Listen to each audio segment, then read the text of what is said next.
In cybersecurity, defense in-depth functions on a layered architecture that is divided into two main categories, namely control layers and security layers. In terms of control layers, there are physical controls, technical controls, and administrative controls. Your first layer of defense should protect the data you send and receive over the web. That's because cyber criminals use the internet to launch and spread most of their attacks.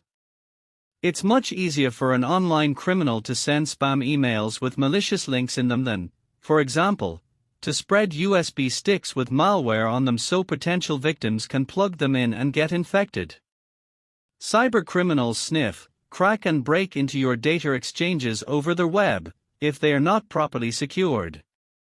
That's why, at this stage, prevention is the best strategy. A couple of tools you can use to secure your internet traffic are traffic filtering, to sanitize your internet traffic against cyber threats and prevent data exfiltration, key for your proactive security. VPN, to anonymize your internet traffic and keep attackers from pinning down your exact location. Firewall, to prevent unauthorized access to your home network.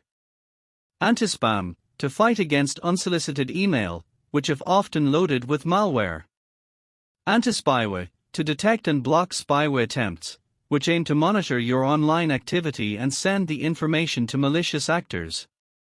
Anti-phishing, to block phishing attempts aimed at making you divulge sensitive data to cyber attackers. Parental control, if you want to protect your children from accessing dangerous or inappropriate content. Proxy, to prevent potential attackers from infecting your computer or home network directly. Ad blockers, to eliminate the threat of malvertising.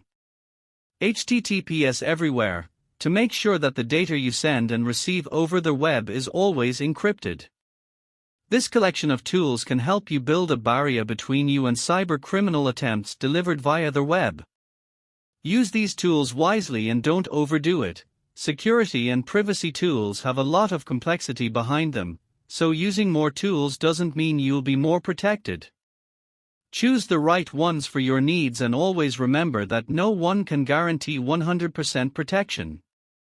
But it's certainly an objective that everyone wants to achieve. In security layers are data protection, access measures, system monitoring, endpoint protection, and network protection.